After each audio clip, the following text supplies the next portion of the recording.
Banky special. Yeah. Pure deliciousness. Pure deliciousness, man. My name is Banky, man. Everybody calls me Banky. That's the name that I got from my grandmother when I was young. I'm coming out here after 30 years. Yeah, I ain't got nothing, but I'm gonna have something because I'm rich in personality, you know, and I'm rich in love. My family love me, and that's really all that counts.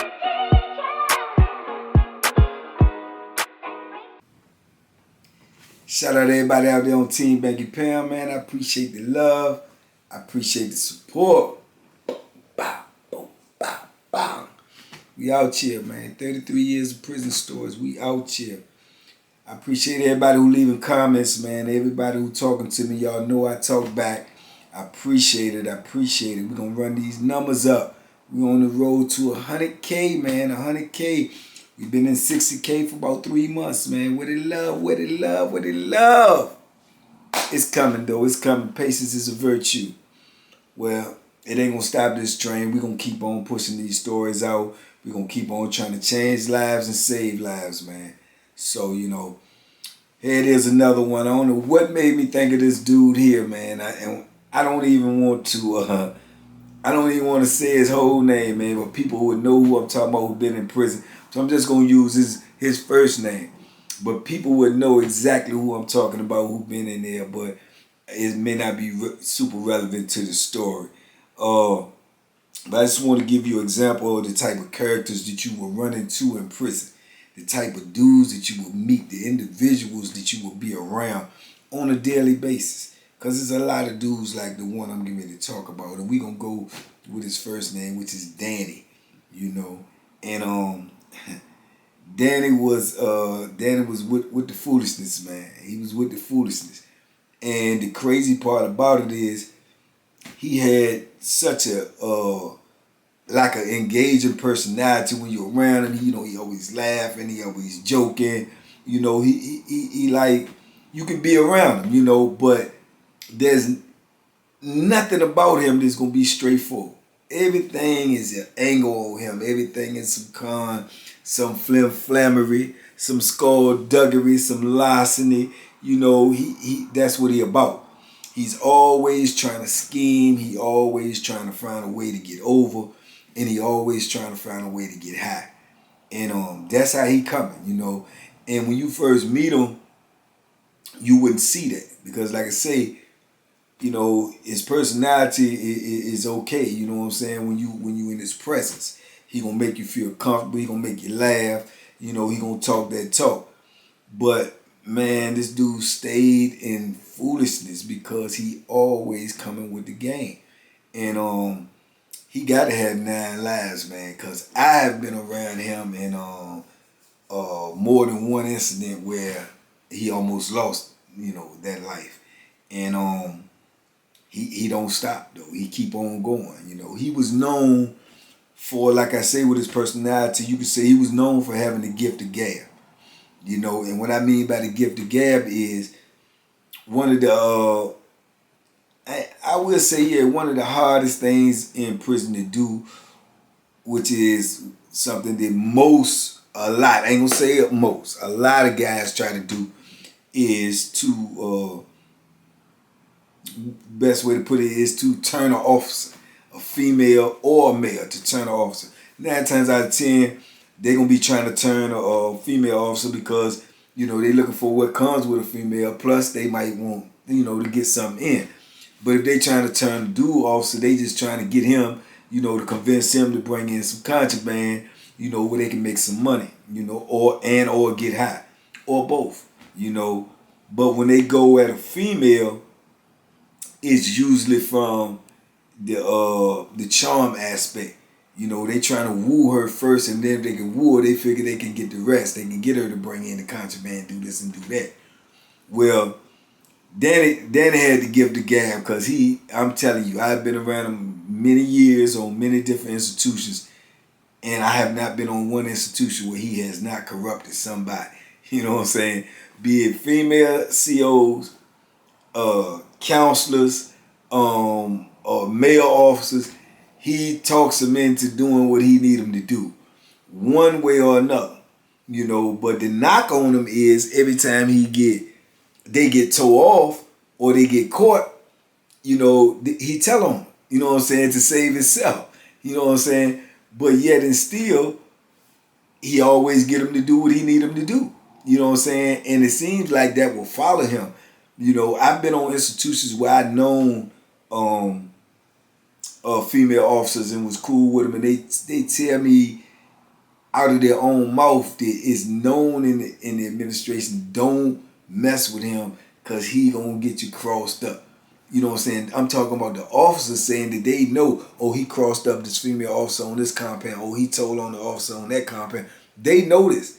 And he could be on that same institution with them having that knowledge, and before it's all over with, he got one of them bringing the contraband in. He got one of them up in the chemical closet, you know, doing what he do.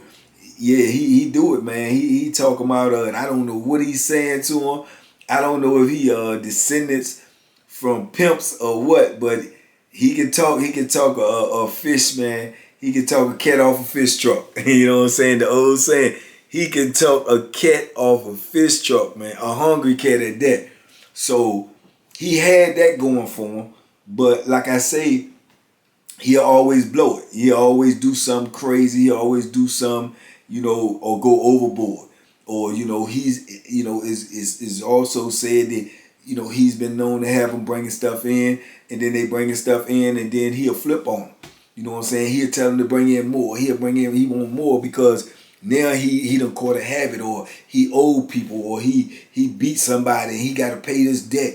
And then when they don't want to do it, he'll straight up tell them that he giving it blackmail. You know, he'll turn that into blackmail. Oh, well, you don't do it, then I'm going to tell the people you been bringing me. They can't do nothing to me. I'm locked up already anyway. You ain't going to do nothing but transfer me. You going to lose your job. You going to get a charge, you know what I'm saying, blah, blah, blah, and run it down to him. So he more or less blackmailing them and extorting them once he get to the limit where he can't get what he want to get. You see what I'm saying? So he was playing a mean game, man, a dangerous game. But it was even more dangerous on the inside, on the infrastructure, with the dudes that he dealing with on a daily day basis. See, these people got their jobs, that's their livelihood and everything, and they definitely don't want to lose that. But these dudes on the inside that you playing with, you know, they ain't got money to be throwing away. They ain't got no, some of them ain't got nothing to lose, period. You know what I'm saying? Besides getting some more time when they might got a gazillion years. But he'll be known when things ain't going right for him to go ask somebody for something who got it. Oh man, well let me get this, or let me get 200. I got this coming in, or I got that coming in. He'll do that all the time. And a lot of dudes would know him and know that he usually always has something shaking. You know, sooner or later, they'll give him a little something. And, you know, with inches on it and anticipate that it's going to come back. But he would do that more than he should. And a lot of times he couldn't pay. And when he couldn't pay or things didn't come through the way they did, then, you know, dudes want their money back. And they not trying to hurt nothing. They ain't trying to hurt nothing. It ain't no excuse gonna be good enough for them when they done gave up this money that they done made in the penitentiary, because money comes hard in the penitentiary. You know what I'm saying? Real hard. So dude give you $200 or $300, you can rest assured he willing to put that Bethlehem in you 200 or 300 times to get that money back. You know what I'm saying? And he know that, and he'll still do it. He'll play with killers. He'll ask killers for this money not being secure, and if that stuff gonna come in. Because when you dealing with an officer bringing something in, it ain't never guaranteed. They can get scared, they can back out, they can get caught, anything. You know what I'm saying? And so you can never tell somebody, well, let me get this and tell this because they're going to bring this in, you know, on such and such and such. You know what I'm saying? Because it ain't guaranteed. And number two, you ain't got no business telling nobody that anyway. Because when you start talking in the penitentiary, man, loose lips sink ships. You know, Danny got CO such and such brings it. Dudes will say that. They might whisper that to their partner. Oh yeah, I gave Danny this, man, because I know he, you know, yeah, he got the roller. What roller? Such. But don't say nothing though.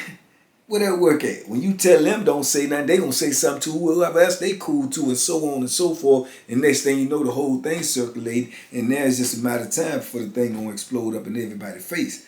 But he stayed doing this, you know. He stayed doing it, and then he caused him a lot of altercations. It cost him a lot of David Copperfield moments where he had to pull some magic to get up out of these holes that he was in, man. And I spoke about him before. If y'all go back and watch the videos, and I may have said his whole name. I'm quite sure I did, but I can remember, like I said at the time, one of the altercations that I remember with him was he owed my cell partner, homeboy, some money. And he was down on him. He wasn't going for nothing. He wanted his money, blah, blah, blah. Now, Danny ain't no little dude neither. He got a little size on him. He work out. You know, he one of them kind of, dudes that always try to play basketball sports. And he awkward, but he just had size on him. And wasn't really a good athlete, if you ask me. As far as like physically, he was physically in shape. But like basketball, he just was in the way out there. You know what I'm saying? Taking up space. But he was strong and he had size on him. So he owed the dude the money, and the dude kept pressing him, but he'll shoot you a million lies. He one of them ones shoot, oh yeah, the junk was coming in, but Shorty couldn't get it, or she ain't pick it up, but she supposed to pick it up tomorrow. If not, when she gonna bring it back. Then he gonna shoot you all of that. And dudes have heard it, what I'm saying? It's like the song Sunshine Anderson. Heard it all before, but he'll just keep on, he just attest himself to the limit. And then when push come to shove, when a dude like pressing him, he'll turn around and try to put his gangster arm on. Man, I'm gonna get it, man. I'm gonna get it. I told you I'm gonna get it, man. Come on, man. Don't be coming at me like that, man. You know what I'm saying? I always pay my dues. He'll come with that. But if you pop that to the wrong person, especially if you owe them money, oh yeah, they gonna take off on you. Or they gonna, some of them are shut down. You got it. You got it. And next time they see you, man, they be slinging that Bethlehem. They not gonna sit there and debate and argue with you. Okay, yeah, all right, okay, I see where you coming from. And next time you see, they coming at you. You know what I'm saying? This is the nature of the environment that we in. And he know this, and he owed dude the money. And he was playing games with him, and dude told him, you better get that money, man. And more or less told him straight up, you don't have that money, by later on today, man, you know what time it is, man. I ain't got no more talk for you, blah, blah, blah. So he done came down from his block in our block. As I told y'all, he got to give the gab. Police might know he don't sleep in there and still let him in there because he talks. You know what I'm saying? So he came down there in our block and go up to the dude, sell who he owed, which is the partner of my cell partner, and he down there and he argued with him about the money. Like, man, you sending threats to me and I'm gonna do this and I'm gonna do. So they get the tussling in there. And Danny get the best of him. You know what I'm saying? Danny is on top of him, got him pinned down to the bunk. So the dude who he got pinned down to the bunk, Sally, come down there to our room and get my Sally and tell my Sally that his partner say, come down there, you know what I'm saying? He down there rumbling with Danny. So boom, boom, boom, we get up, you know what I'm saying, get the door and go down there, whatever. I told y'all this part of one of them stories. I don't remember what story it was, but I definitely remember telling y'all this. But anyway, I go just because my celly go, So we get down there, Danny got him pinned down to the bunk for real. You know what I'm saying? Like, he can't get up. They pin, and he's telling him woo, woo, woo, but he don't want to let him go. He trying to talk to him. He trying to squash the beef. When my celly get down there, my celly get ready to run in and bank him. He say, no, don't do that. No, don't do that. We ain't gonna double bank. Go get that thing. Go get that thing from me. He telling him to go get the Bethlehem. So they got the Bethlehem hid in a certain spot. So my celly goes and get the Bethlehem. Decent jump too. One of them carry you away from here jumps. He go get the Bethlehem. He come back to the door. He like, what you want to do? He said, give it to him. Come in. Put it in my hand. Put it in my hand. So dude got him pinned down to the bed. He got his arm on. He's like, just put it in my hand. So he going in there, and Danny instead of hollering, don't do it, man. Don't do it. Don't do it, man. But he can't let him go, because if he let him go to address him, he got the Bethlehem in his hand. He don't want to do that, and he don't want to let him go because dude going to attack him. So sure as I don't know what, man, he put the joint in his hand. And when he put it in his hand, man, somehow Danny just pushed Dan away from him and scrambled to try to get on out the room. Dude get up and coming behind him. And my celly tried to grab him, but he pulled away from my celly. He sketched on down the joint and turned to bend the corner to go on down the stairs. But dude behind him with the joint and ready to take him up out here and telling him like, yeah, I got you. I'm going to get you. You already know what it is. Yeah, don't come outside. You better check in. You better check. I got you. And he run his mouth like he really gonna do something. Oh, okay. I see what it is. All right, I got y'all. I got y'all. Like he going, and get, re-up, get his reinforcements and all this and all that. So it's just a bunch of chaos. You understand? But this situation in particular ended up getting squashed. But I tell y'all that part only because these are the type of positions that he put himself in with the life that he chooses to live. See what I'm saying? He chooses to be conning and scheming and doing all these things to get high because he's thinking that he can talk his way out of everything.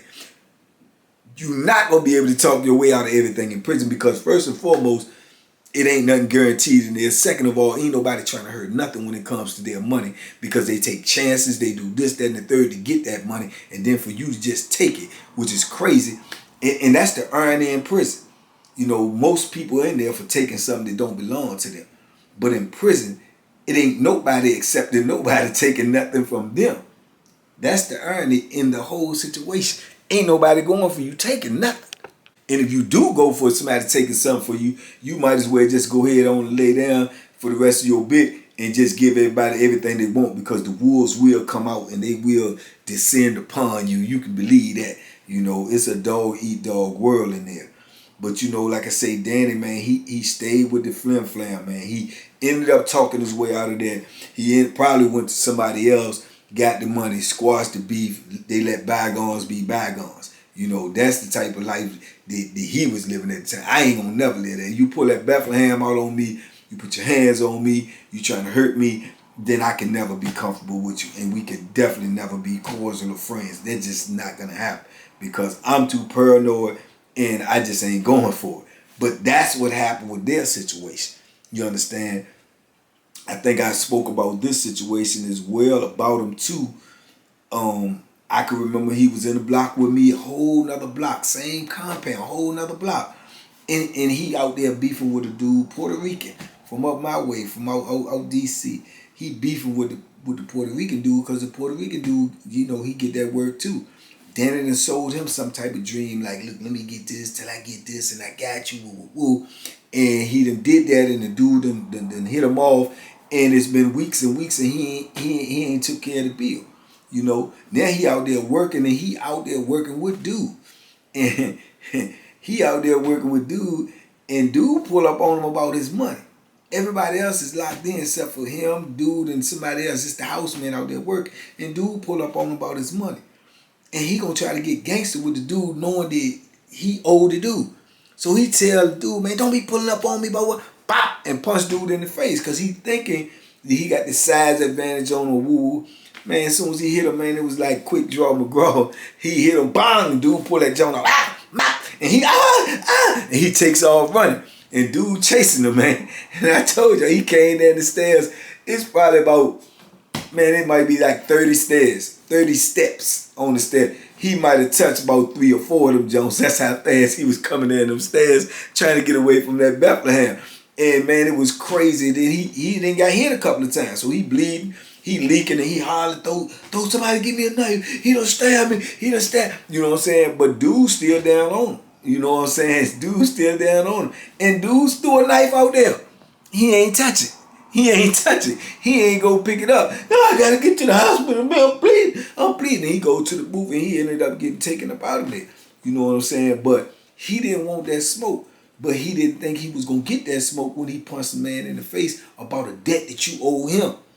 You see what I'm saying? You owe him a debt. See, this type of stuff right here, this is the type of mentality dudes that have that's been getting by all their life off of talking, off of conning, off of flammery and skullduggery, and that's how they get away. That's how they get away. But you keep doing this, man, like I told you, and you keep campaigning, and you will eventually get elected. If you try out enough, you're gonna make the team. And that's what happened to him. And once dude, it became a thing now.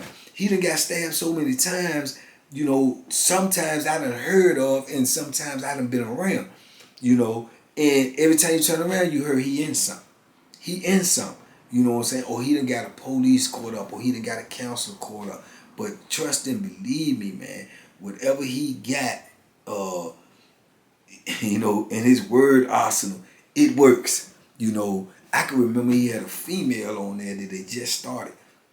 She was young, man, and at the time, he young as well, but he was older than her. She had to be like 24, 25, and I don't know. He got in her ear. That's another thing. When you get them new officers that come in, them trainees, that's when they most vulnerable. That's when them dudes go at them with their game. They shoot they shot, man. They coming at full force. The dudes get to beefing over each other because everybody's shooting at the same target. So you might have dudes that really get to rumbling or get to pulling that Bethlehem out and hitting and stabbing each other over a female officer. Did they both vying for her attention? Did they both think that they can get her? So they trying to get each other out the way, which eventually gets both of them out the way, and another dude come in and scoop her up and take her and reap all the benefits. You know what I'm saying? This done happened several times. I done seen it. Sit back and watch it. It's asinine. It's crazy. But this is what goes on in there. It's like Scavengerville, man. Everybody is vying for things that they want, things that they need, things that they desire, but it's only a limited amount. And so there comes the gladiator stuff. Everybody got to, try to, dog eat dog world, crab in a bucket, pull each other down just to try to get the one thing, because this is the only thing that's available for so many people. When you got a female or you got a male officer that's bringing in drugs, then everybody that's trying to get drugs in want him to bring in the drugs. When you got a female officer that's possibly giving up sex or giving up, rap, or look like she's looking for somebody, then everybody want her. So it's only going to be one that's going to get that out of however many is coming. So that's when all the testosterone come out. That's when all the larceny, that's when all the backstabbing, all the little snitch notes, all the trying to get dudes locked up. Some dudes will pull out the card that they put the snitch note on you there, or hide something in your cell and get you towed off just so you can get locked up, because they know if they have a confrontation with your physical confrontation, they know they're going to lock up too. So it's to no avail. But if they can get rid of you, if they feel that you the toughest competition, if they can get rid of you and stay there themselves, then they willing to do that by any means necessary. If it means setting you up, if it means putting you in a beef with another dude, he might go tell another dude that you said such and such and such, or you did such and such and such. Then you and another dude beefing over something that ain't even true. It ain't even nowhere close to the truth. So all of these type of games go on, man, within every block in the penitentiary. Every block in the penitentiary. This is what I mean when I say you surrounded by chaos, confusion, and larceny all day long, man. You get burnt out on it. You get just burnt out on it. It's like, man, this is just, and it don't stop. It don't stop, because every time them doors open, people gotta survive. And some people, this is their only way to survive. This is their only survival skills. To run game, to trickery, to flammery, to skullduggery, the larceny. They can con their way through this. They can do that. And they know 10 times or 9.5 or 9.999 times out of all of it, it's going to have some violence attached to it. If it go left, it's going to have some violence attached to it, because it ain't no real negotiation in prison. The only negotiation is, don't do this or I will do that. Other than that, they're not trying to hear what you're trying to say. They're not trying to hear. And if they don't think that you would do that or know that you would do that, then they coming at you, man, with everything all day long. This is why I tell you, young fellas, if you out here on the street and you think by any possibility that you got it so bad that is you willing to take chances to go in there, man, you don't know bad. You don't know bad till you deal with that every day. Every day. Yeah. Every day. Ain't no breaks, ain't no I'm tired, and yeah, it's coming tomorrow too. So like I said, man, he does a lot of things, man, that gets him in those positions. And he gets them women though, man. He get them and he cross them up. But he had this young female, and man, I don't know what he was telling her. She could get some money. First thing you know, he had her bringing in the drugs. And then, you had dudes that was trying to get things like that you can't get in prison. Like dudes wanted, I remember this one in particular dude, he wanted some, some designer shades. I mean, some designer frames with the real glasses in them. You can't get that. You have to, if you already had them, they would not take them away from you. But if you needed them and trying to get them, then you couldn't get nothing. And then you had to get the state glasses, the Pondexters. You had to get those, and you had to pay for them at that. So he said, oh, I can get in anything. I get what you got. So he'll charge a fee, and you get a fee, and you can order the glasses or get your people to order them on the street and get them sent to their house, and then he'll get her to go pick them up and bring them in for a fee. You know what I'm saying? So these are great assets in prison to certain people. You know what I'm saying? So he started getting her to do that type of stuff. And next thing you know, he the boy, like I said, the boy got to give the gab, man. He had her. He was going around telling people that, they can buy the sex. They can buy the sex from them, if they had the right amount of money, $600. And he said you can get you 20 minutes. So, yeah, 600. He had the girl in there actually tricking, and how he could talk her into it, I have no idea. But at first, when I first heard it and it came across my ears, I thought it was, more, little talk than anything else. But I know a dude that actually he purchased it, so it was actually true, and he had that going on for a minute before he actually messed that up. Because like I say, he's the type of dude, if you give him an inch, he gonna take a mile. So then he started telling the girl to do other things, and then she just got to the point where she wanted to back away from the whole situation because she felt like she was gonna get caught, which she definitely was going to, the way she living and who she dealing with. So, cause it was known now, everybody see her, even the dudes that ain't got no money, they cracking on her because they know, oh, that's Danny girl right there. And dudes is flashing her, dudes is funky rolling her, dudes doing everything to her because they know that she's already breaking the law, and they saying like, well, she ain't gonna tell, she ain't gonna write me up, because if she do, you know what I'm saying, I'm gonna say this, and some of them may have told on her, which is straight snitching, and some of them may not, but just the threat alone was enough to scare her where dudes was getting away with too much stuff with her. So she just eventually went ahead on and quit the job. And he out there. He got people, he owed people, telling people that he gonna get this in, he gonna get that in, he gonna do this, he gonna do that. People done sent money out, people done did this, and then she gone because he done spooked her. Now he stuck. Now he got 6-7 dudes trying to kill him. You see what I'm saying? 6 or 7 different dudes. Oh, I'm gonna take care, don't worry about it, I got somebody. He's shooting everybody game, but the game ain't gonna work on everybody. Because everybody want their money. So, he was in a predicament then, man, and the next thing you know, he ended up in jail for some foolishness, which we call, sneaking, checking in. He had to check in. You know what I'm saying? He had to check in. He all of a sudden then he done got caught with some weed and some pills, and he go to jail. But that was a getaway move because he knew that, the clock was ticking on him. He won't gonna last too much long. Because when you got all these people coming at you, somebody gonna get you. You know what I'm saying? Somebody gonna get you when you come out that cell. Even if you choose to stay in your building, stay in your block, man, them dudes got Bethlehem will travel. If you owe them enough money, they coming up in your block to get you because they already know they gonna get towed off anyway. So what's the difference? You get one more charge, unauthorized area. That's it. You gonna get one more charge. So he knew that, and he ended up leaving. But this is the life that he chose to live in prison, man. This is the life, and that life then almost cost him his life many, many times, man. He done got hit up at least around me.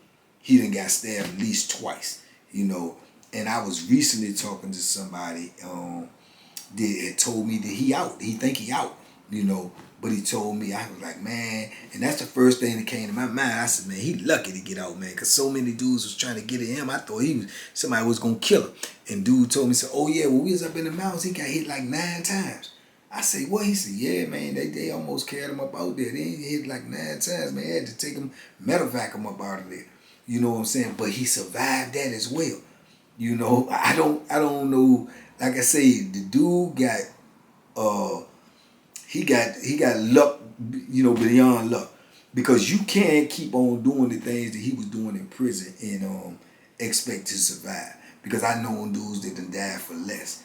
But you know, you can't explain certain things, man. You just can't explain them, man. It was like he was a cat, man. Like he had 9 lives, man, because he kept his life on the gambling table, on the crap table. You know what we say, man? You keep on shooting dice, man. You gonna throw crap one day, and he got away. He got away. Now he bear the scars of the situations that he put himself in, but at the same time, he came out of penitentiary with his life, and a lot of people don't even do that.